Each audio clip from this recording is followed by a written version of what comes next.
Have you ever wondered how all the other knitters that you see on Instagram just produce sweater after sweater after sweater after sweater after sweater? I'm Tabia, and today I'm going to give you my 5 best tips on how to be a more productive knitter.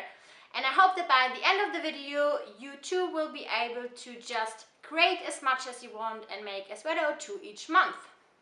The first skill that you need to learn is to knit without looking.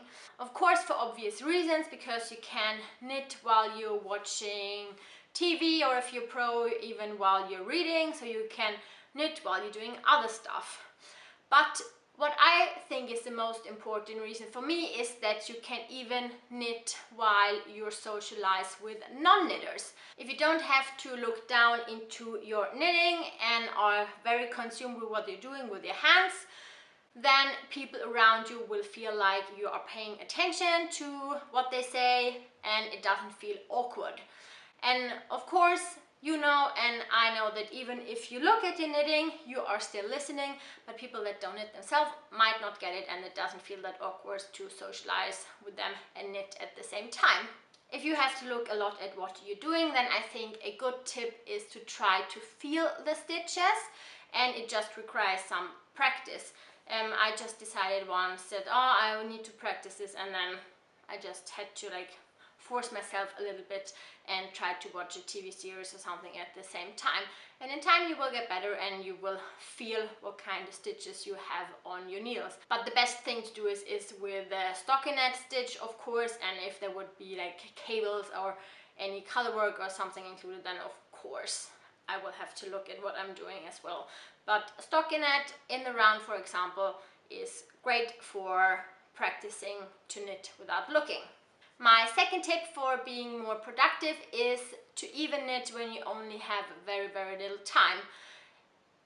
Just think about that every stitch has to be knitted, so even if you only have time for a round or two, if you put out your knitting and you make this 1 or 2 rounds, it will add up over time and you will get done with the project much faster.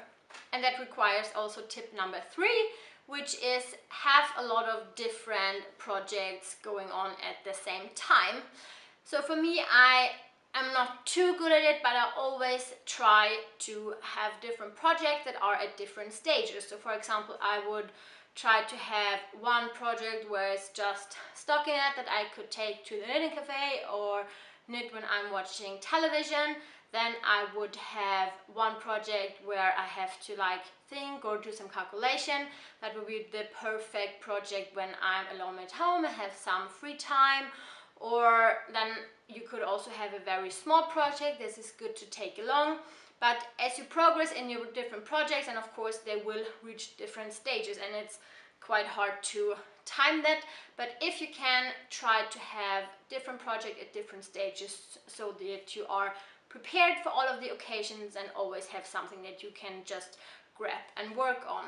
And the fourth tip, which I'm also not very good at, great tips, is to knit something that you think is fun to knit. Could also be the most obvious thing in the world, but I think here what I'm trying to come into is the whole discussion about whether you're a progress or a project knitter. So whether you knit because of the knitting or because you knit because you want to, for example, wear or have the finished product.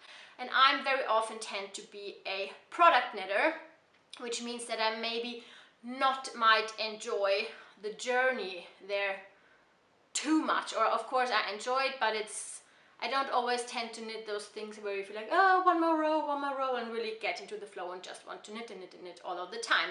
But if you have those projects, then of course you just want to knit and then you're being productive automatically. So that's what I'm trying to think about when I'm choosing projects now.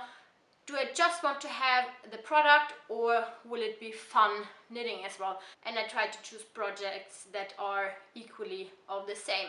So both fun to knit and that I want to wear the finished garment. In order to be able to do that, it's also a good idea to try to think about what is it that makes knitting fun for you. Is it, for example, if you see a color work pattern coming along, or if you have a stitch that feels particularly nice in your hands, or if you like the motion of cabling, or for example, I have a thing that when I knit on DPNs, when you have knitted all of the stitches on one needle, then you still have the left needle in your hand but with no stitches on it, and just the motion of like taking out that needle into the right hand. I really don't know why it's so weird, but it's just something I love. Just think a little bit about, okay, what is it that motivates you and what is the most fun of you, because I can always get caught up with what I want to produce and don't think about what I actually like knitting. And the last tip number 5, is to use a yarn that you would like to knit with over a longer time. First, I wanted to include that something to be or to feel more productive is to work with a thick yarn, but then of course it's always a personal preference. And I oftentimes can feel that even if it's getting faster and you can see the result much faster, that it can be quite hard on your hands to work with very thick yarn. So even if there are a lot more stitches involved, then working with a thinner yarn can actually be a little bit faster for me, because it's just easier to put the yarn through my hands. So choose a yarn that feels you want to work with, that excites you, and that you wouldn't mind working with for a long time, because then you can just knit for several hours in one go, and it would still be fun, and your hands wouldn't get hurt or whatever. But as I said, it's a personal preference as well.